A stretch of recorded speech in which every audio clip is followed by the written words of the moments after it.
So, good afternoon, everyone. Nice time to sipping coffee and getting to know our Professor Wereley.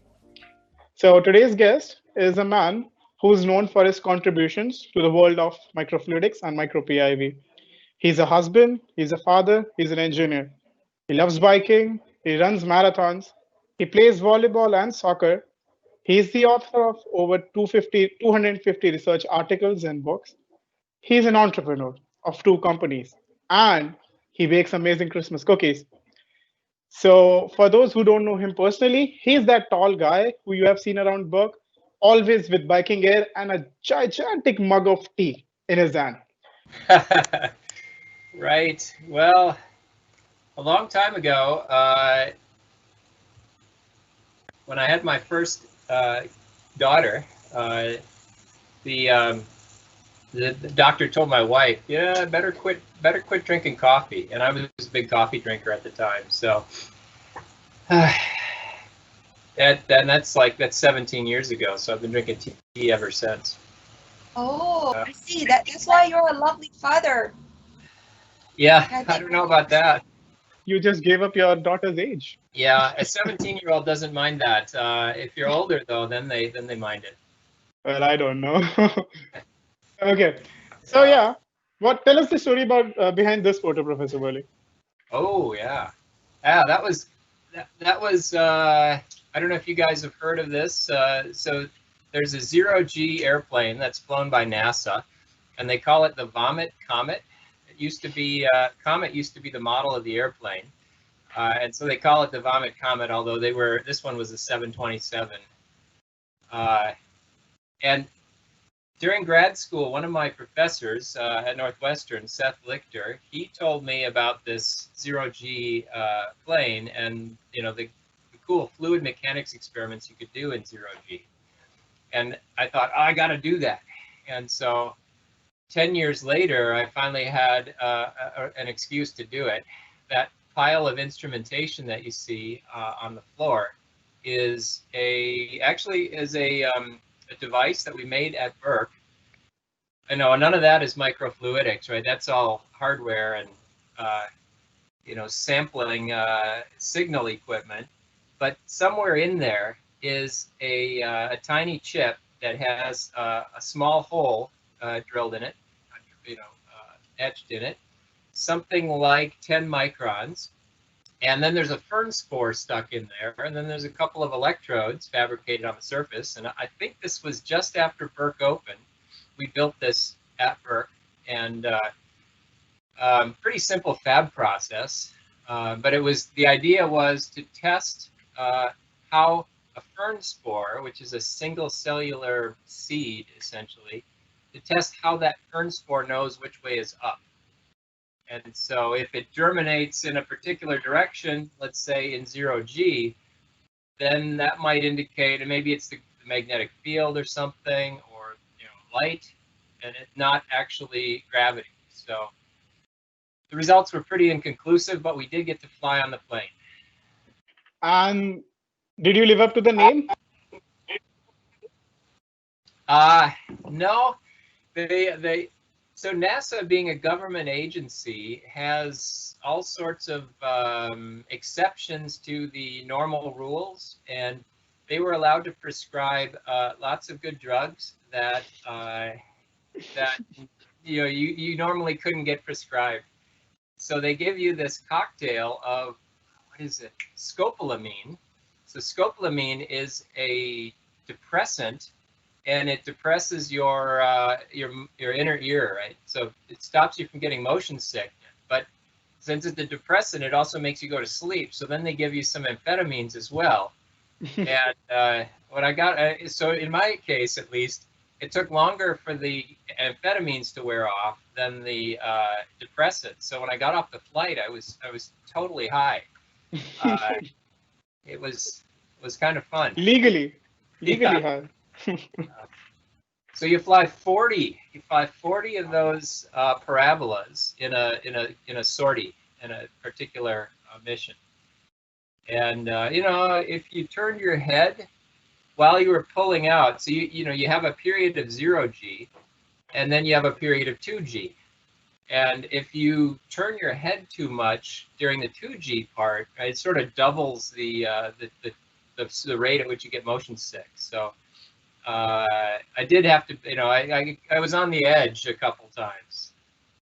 Gotta be careful. Yeah, it sounds fun with all the cocktail that you got to drink. Yeah. Okay, so ladies and gentlemen, let's get to know Professor Wereley a little more, our tea-loving, gravity-defying professor. So tell us a little about your journey as a teacher, Professor. How long have you been teaching? Well, I think like most of us, I started in graduate school. In actually a very similar experience to yours, KZ. So fluid mechanics lab. And I was a total disaster the first semester. And like, for instance, I had to instruct the students how to integrate under a curve, the area under a curve. And I don't know if this reflects poorly on me or on Northwestern students, but they gave me the answers in square centimeters. Right? So they actually drew some chart and then they integrated the area under it in physical units, not like, I don't know, flow or something, but in actual, what's the actual area of this thing. So, Okay. So let's say inauspicious beginnings, but after that, then I started to try to figure it out, and this was early on in my grad school career. So after that, I had a few more TA jobs, started getting it figured out, and I found out that it's rewarding. Helping somebody learn something is a rewarding endeavor. So yeah, I would agree. That like you said, in my TA experience, that has been one of the best parts. Yeah. So what about your teaching experience at Purdue? How long have you been teaching here? Well, I've been here since '99, August of '99. So just 21 years. 21 years. That's really long. Yeah. That's a good. So what motivated to take up this profession? Well, yeah, it's I wish I had a better story than I do, because I went to grad school. So I graduated with my BS in 1990, and it was a terrible job market. And I thought, oh, okay, well, we'll get a master's degree and see what happens. And maybe in 2 years the job market will be better. So I go to grad school and get the master's. I had a great project at Northwestern, and that sort of spun into a PhD project. And so I thought, all right, I'll do the PhD. And I think grad school was the best time, best job I ever had was a grad student. Yeah, so I had a really exciting project and learned all kinds of stuff. And I thought, all right, yeah, I can do this for a living.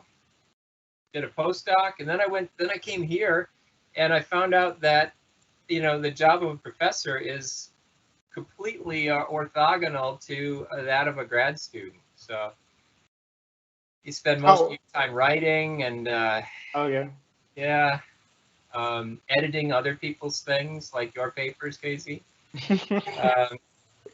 So yes, please keep doing that. There's enough of the good parts left. I would still say it's the best job that I've ever had, being a professor. Every semester there's a whole bunch of new students coming around who are all excited to do new things, and yeah, it's a great job. So do you have any idols in your mind, like some big scientists who you find really motivating? I don't know. I mean, I would say, again, you might guess this, but I would say G.I. Taylor. So, and Joy's on the line. Joy has been in class with me a couple of times and has seen an infinite succession of G.I. Taylor videos. So for those of you who don't know, G.I. Taylor, Jeffrey Ingram Taylor, he was a UK engineer, and he was, let's say, started his career just before World War I, and then I don't know, it went up to the 70s probably, and he just did all kinds of stuff, like all over the place. So he was a weatherman in World War I, and those planes that they had in World War I, right, they'd fly at 1,000 feet right in the middle of all the weather, so they really had to know the weather. And so he was a weatherman. I remember reading one of his papers from just after World War I, in which he was testing anchors. So, like what anchor shape would work best on a boat to keep it from drifting? And lots of stuff like that. He did work with hot air balloons, and anyhow, eventually ended up doing, I would say, more or less modern fluid mechanics, and some of the work that some of my graduate student research ended up in an area that he worked in. So almost every time you hear Taylor, it's that Taylor, G.I. Taylor, except for the Taylor series. That's a different Taylor. I don't remember who that is. But Taylor has 100 different things named after him, vortices, numbers. Yeah. And I believe now that you say it, that it reflects in your research and in your, I would say, career as well, because being in your lab, I know that how many different kinds of projects we go through, from literally working on neuron cells, on HIV, cancer, on other, blood-borne or waterborne diseases, to even working on beetles, the tiny little bugs. So yeah, we have got a very great, vast variety of exposure. So I guess that reflects on your career as well. Yeah, I like the my impression or my interpretation of a faculty position is it's a license to do interesting research. Nobody tells a professor what he or she has to do. Right? You have to, in fact, maybe for that, some people that's a hard thing, right? You have to find the right direction. But yeah, I mean, like you said, like I did the fern spore experiment. That was 2007, I think. And then lots of other, things like one of my students in 2010, he did a lot of fab stuff at Birck. He was building a chamber that you could stick into an SEM in which you could encapsulate a small amount of liquid, and so you could do SEM measurements in what they call an environmental chamber. So, all kinds of different topics. It's a great job. I love it. So we talked about the great part. What's the toughest part of this job? Or the part that you don't like as much as the great part? Yeah. Well, there's a whole lot of administration. Let's put it that way. Like there's a lot of important work that has to be done, and a lot of it has to be done by professors. Like for instance, evaluating your colleagues. Are they doing a good job or not? And that's how you determine if an assistant professor gets promoted. The older professors evaluate that person's work, and it's important. It has to be done, but it does involve lots of long meetings, sitting in darkened rooms. So not the funnest part. Okay. So is there one thing that you would like to tell a 20-year younger Steve to do differently? Basically, right before you were starting this job. Yeah. Yeah, I'm sure there must be. I think I've successfully avoided many of the pitfalls. I guess there've been a few things like be careful who you partner with. Make sure that they are, honorable. Make sure they have principles. And there've been a few cases where I've collaborated with people who were, let's say, not the best partners. Let's put it that way. Let's be generous and put it that way. Yeah, quite diplomatic. Yeah, so I don't know. I'm really happy with where I am and how I got here. So yeah, I don't know that I would say. I would just say be a little more concerned, be a little more wary who you work with, a little more questioning who you work with. So Okay. Okay. So if not a teacher or even an engineer, what would you be? In your childhood, in your school life, did you indulge in art, music? No. So I think like UKZ, based on our conversations we've had in the past, I was always an engineer, Okay. whether by profession or not. Uh, taking things apart, building different, systems to do things around the house. So unfortunately, and this is maybe a boring story, but No. uh, since high school, I had my eyes set on mechanical engineer, and the only change in direction was, let's say, a fine correction from somebody who would be, let's say, an industrial engineer, or an engineer in industry, versus I ended up in academics. So Yeah.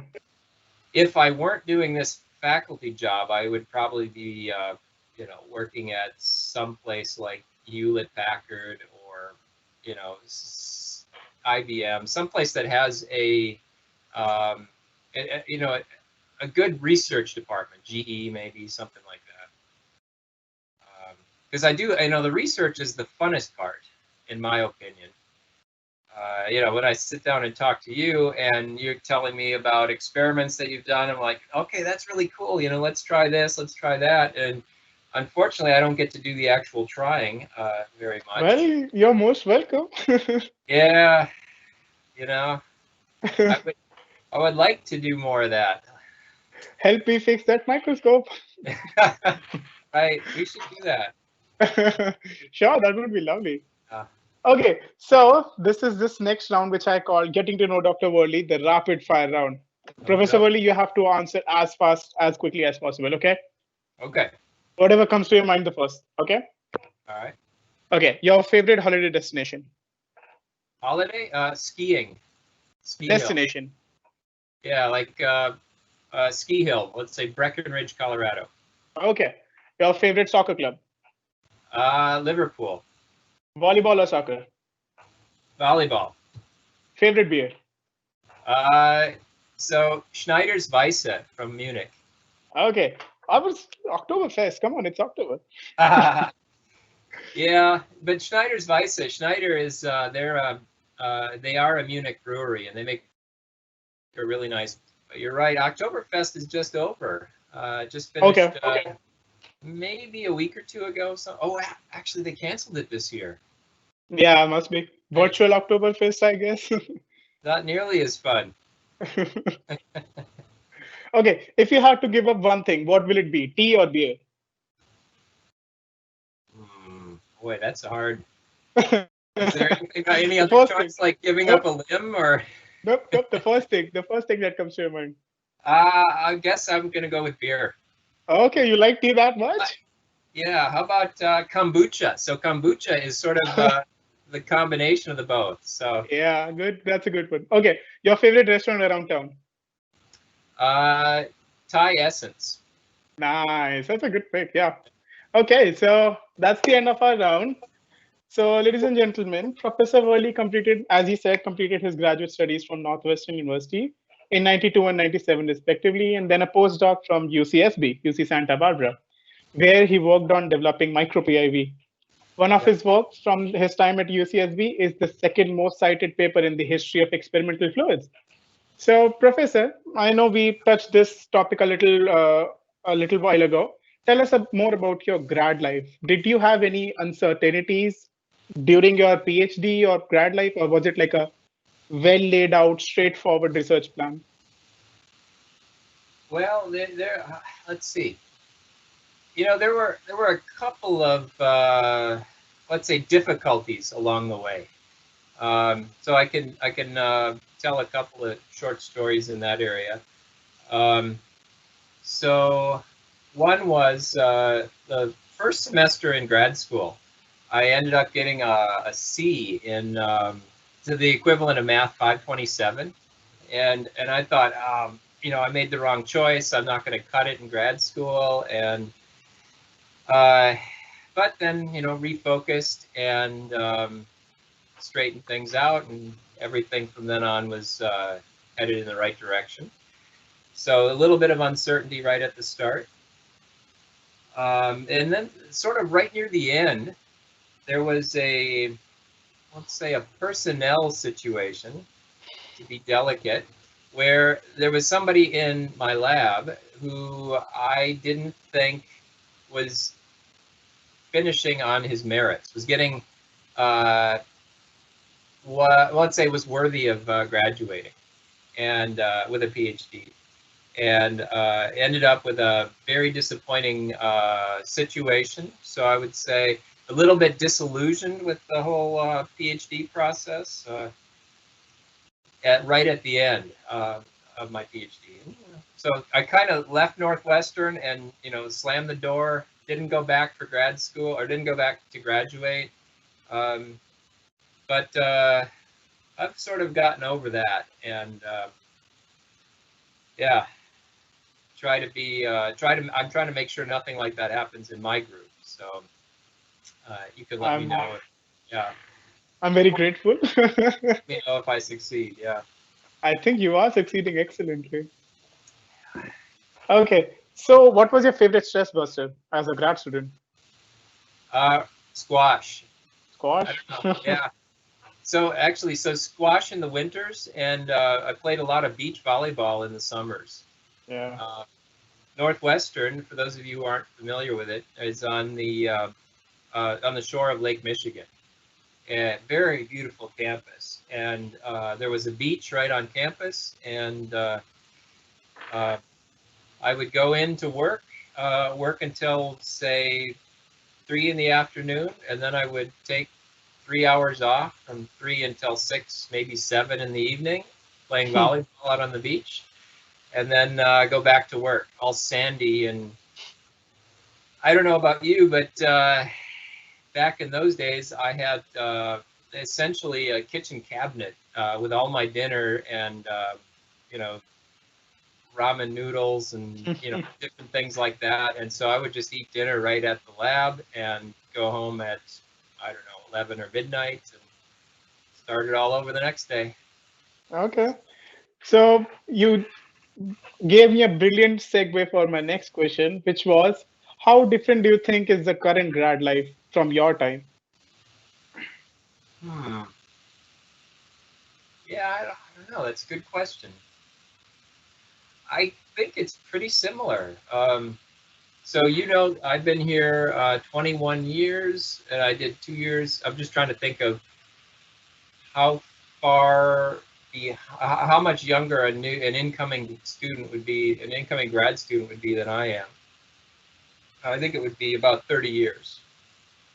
20, 50, yeah, something like that. Mm-hmm. Maybe a few more. Yeah, 30 is about right. Anyhow, yeah, so I think in those 30 years, not a lot has changed. Maybe the speed of some analog to digital system, the speed of computers has changed. But there hasn't really been a fundamental change. Like, for instance, you mentioned particle image velocimetry, I think. This is the flow measurement technique that KZ and I do a lot. And I came in at the start of when computers were applied to this technique. And so anybody doing PIV today, it looks a lot like what I did back in the 90s, except bigger, faster, and so on, but no changes in principle. So, okay. Good question. Thanks. And so disappointing answer. No, it's okay. I mean, it's pretty visual that tech has increased, tech has changed. We have better, faster, bigger gadgets or toys, let's say. But the fundamental research life is pretty much same. So it's rather reassuring, not sad, that it's the same boat. We are in the same boat, or were in the same boat. Yeah, let me tell you one thing that you might find interesting. So yeah. Do you remember a company called Mosaic Yeah. I don't know if that rings a bell. They had made a web browser called Mozilla, Mhm. and that was the first time in 1992 or 91. I was in the beginning of my PhD studies. Actually, that was my master in the end of my master's years.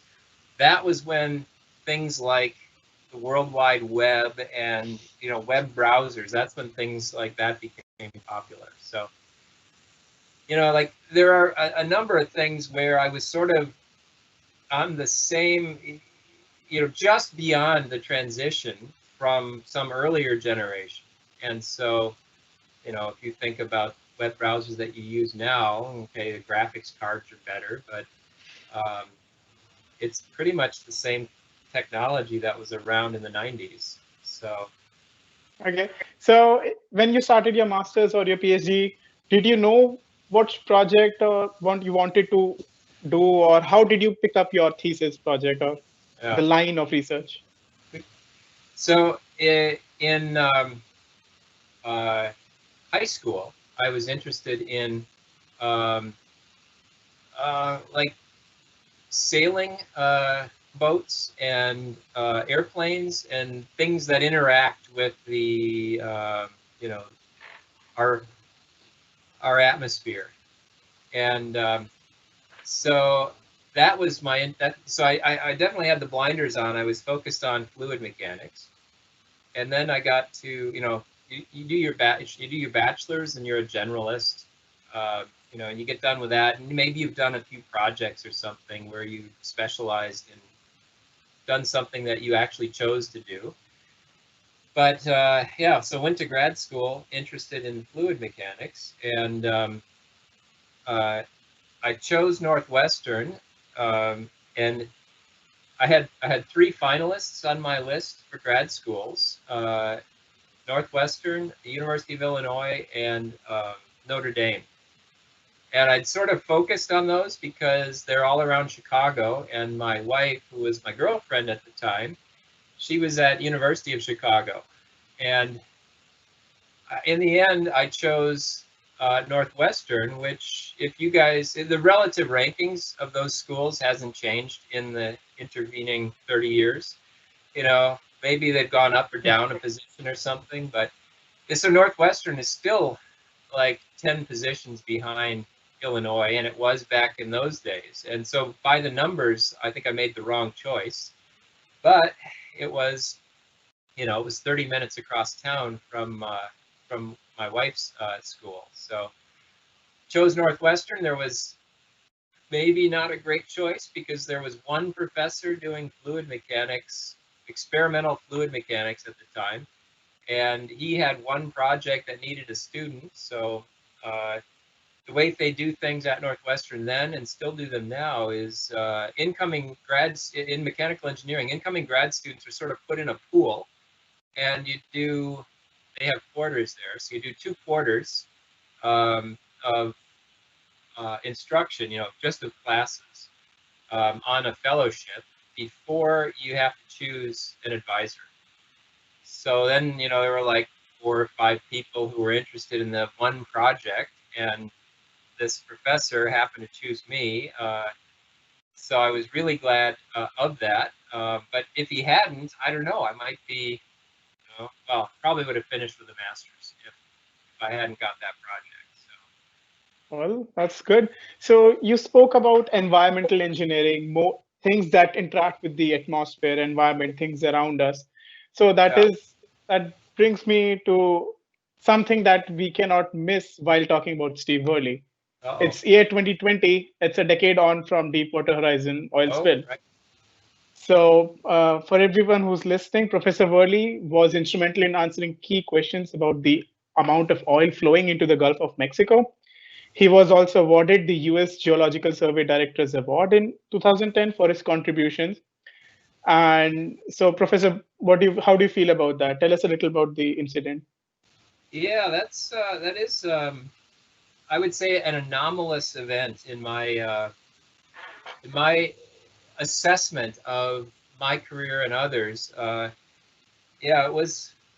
So let's see, 2010. So yeah, you're right. It's the 10-year anniversary of that Yeah. disaster. Um, So, and this is one of the examples that makes the case of a professor having basically a faculty position being a license to do the kind of research that you want to do. So I had been, let's see, in 2006 and 7, I had co-written a book on PIV with 3 German co-authors. So they worked for the German Aerospace Agency, so something like NASA in Germany. And the book was called Particle Image Velocimetry. Then what happened was, in this oil spill, the oil companies use remote control submarines in order to do work when they're at a depth that's lower than humans can tolerate in the ocean, which and that, you know, the depth that we can tolerate, let's say in a diving suit or something, is really limited. I don't know what it is, but it's like 100 meters or something. Below that, you have some problems. Maybe it's more than that. Anyhow, I don't know. But it's less. The distance that people can descend to is pretty limited. And the Deepwater Horizon oil spill there was a broken pipe at the bottom of the ocean under about 1 mile of water. And okay, so they use remote control submarines to attempt to, to do all sorts of operations under the water. Those have cameras on them, right? In fact, probably stereoscopic cameras. And so there was sort of a fleet of submarines, like 6 or 8 submarines doing this or that around this oil spill. And the oil company, this is British Petroleum, BP, they posted a video of one of these submarines looking at the oil spill. And, you can see oil shooting out of a pipe. And then the company was continually denying how much oil was coming out. And I was looking at these videos saying, okay, the pipe was 20 centimeters in diameter, so maybe something like that. And I was thinking, well, just looking at it, you knew that it had to be a really sizable spill, that the oil company was not telling the truth. So I thought, I can apply my PIV, I can apply my PIV analysis to that project, to that flow. And about at that time, a news reporter for NPR, National Public Radio, looked at those videos and thought somebody must be able to analyze those. So he called up a friend of mine in Boston at Providence at Brown University, and that guy said, that was Kenny Breuer at Brown University. And Kenny said, definitely those videos could be analyzed, flow rate could be extracted. He does that sort of stuff, but he was busy. This was their final exam time, so he sent this reporter to Google to look up particle image velocimetry. I wrote the book, co-wrote the book. Other 3 authors were in Germany, and I think this reporter didn't want to call Germany if he didn't have to, so he called me. And this happened the day after I submitted my grades in April or May of 2010. And so I had some time. I spent an afternoon analyzing this flow, and the answer was the oil company was lying. The spill was something like 12 times as large as they were admitting, and I did that in like 3 hours. I came up with that answer. And, so there you go, people. That's your professor who loves tea, loves beer, and puts away bad people in his spare time. Real world engineering. Yeah, that's nice. So how was it to testify in front of Congress? Were you nervous? I think it was about a week of anxiety. Right. So solving the problem of calculating how much oil was coming out, that was the fun part.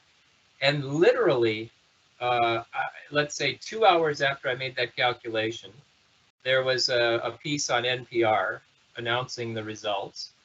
And then a few hours later, Anderson Cooper's producer called and said, "We want to get you on the phone tonight." So I called into Anderson Cooper, and the next day was like 20 TV interviews, and it continued like that for something like a month. And so in the middle of that, after the maybe after the first day of news pieces, then Congressman Markey's staff called me and said, "We want to have you come for a, what do they call it? An investigation. We want to have you come testify in an investigation." So Did BP ever contact you? I never directly spoke to them. I was imagining, as I was thinking about this, I didn't at all strategize this. Like as soon as I talked to the National Public Radio, then I thought, well, what if Purdue is a supporter, or Purdue is supported by BP? And yeah, so Yeah, that would have been something. so it didn't. Everything turned out fine, Yeah. but it was a bit, I would say, impetuous. It was, like I had. It was, if you think about the Eureka moment from. Oh, now I can't think of the Greek guy. Anyhow, Oh, the Archimedes. what's that? Archimedes? Eureka movie? Yeah, that's it. Archimedes. Yeah, it was like an Archimedes moment where I had the answer and I thought I should tell somebody about it. So Did you enjoy the plethora of screen time you got? Come on, you got a lot of TV time. it was interesting. I would say interesting. It was a little bit tedious. Like for those of you who know me, this is about how I usually look, a little bit scruffy, and so the whole summer of 2010, I was shaving and wearing a button-up shirt every morning when I would go into work, and I'm sort of, this is more my speed. Yeah. It was interesting. I can imagine, yeah, definitely. So we're coming towards the end of our podcast to our interview. So are there anyone in the audience who wants to ask any questions from Professor Wereley? Hi, Professor. Yeah. Now, I'm just curious, like, what is the biggest difficulty you met during your career or your PhD life? Well, maybe I would say family work balance, especially in the early years when my kids were young. So, and this is especially hard for women in academics. But my wife and I were on the same calendar. She's actually a professor of English she's now associate dean of the honors college at Purdue. So we were sort of on the same calendar, hired into Purdue at the same year with tenure track jobs. So she submitted her package for promotion to associate professor, and immediately we decided to have a baby. In fact, we decided the baby came a few months after submitting this tenure and promotion package. And so as an assistant professor, especially in engineering, you're usually, you're chasing money. And when you get money, then you're chasing grad students, right? You got to get good grad students. Once you get good grad students, then you got to get the research done. And the end of all of that, then you're going to, research conferences. And so I was probably going to one a month, I would guess, something like that. And so once a month I was on an airplane, out of the office 3, 4, 5 days, something like that. And then the kids came along. So fortunately I was promoted at that time. I was an associate professor, but then I dialed it way back to a couple of conferences a year. And it was really challenging. So especially, because my wife is an academic as well. Um, if you have a stay-at-home wife, then a lot of the childcare duties can go to that person.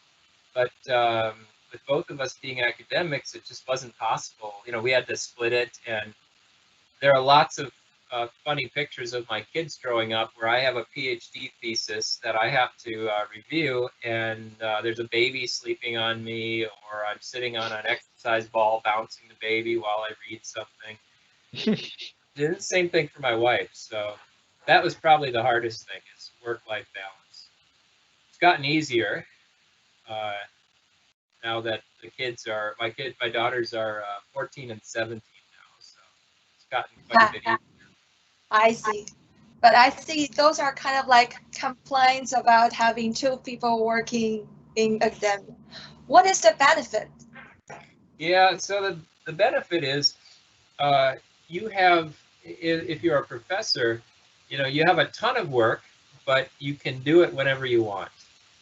And so lots of times, for me, this was 5 in the morning. When I had young kids, I don't know why, but they seem to like to wake up early. And so maybe they knew both of their parents are professors. Yeah. So there was definitely a lot of work done at 5 in the morning. Like one of the parents would have to get up and take care of the kids, and then maybe I would have a research paper out while I was getting breakfast ready or something. So you have a lot of work, but you have the flexibility to do it whenever you need to. So that's the good part. Maybe the bad part is you never feel like you're off, right? If you are, I don't know, washing cars for a living or something, some job where you leave the job and you go home, you know when you're not working. And as a professor, just you're never really done with your job. The boundaries just merge. Yeah, it's blurred. Yeah. Especially now, there's all this pandemic. This is my office. This is also this is also my laundry room. So Okay. So there seems to be a question from the audience. Let me see. Oh, let me ask this question. This is fun. The question is, what one quality do you look for in a student before taking them in your group? Wow. Yeah. Thank you for this question, audience. I should choose a quality that KZ exhibits, right? Oh, wow. Really? Yeah, I would say, I think the most important thing is curiosity. Wanting to know why things work the way they do. So I don't necessarily look for skills in a certain area, although, sometimes I'll have a project in which, if I could find somebody who had some microscopy skills, maybe it would make the training of that student easier. But generally, all students pick up their training on the job, and so I generally look for somebody who's curious. And typically, I'd like to recruit students from classes that I teach. Right, so the students who come to my office and a lot and ask me questions like, why does this work? How do I do this problem? And have long discussions about those sorts of things. Those are the students that I like to hire. So yeah, curiosity is a big thing, especially in our research field. So we are coming close to the end of our interview, Professor. Would you like to leave our listeners with some thoughts to inspire them to lead a life of curiosity and passion? I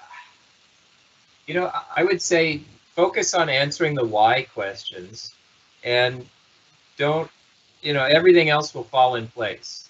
So there are lots of maybe short-term things that you have to do, but I think always keep focused on the why question. Like, why does something do this? you can answer the why questions, then then you're headed the right direction, at least as a professor anyway.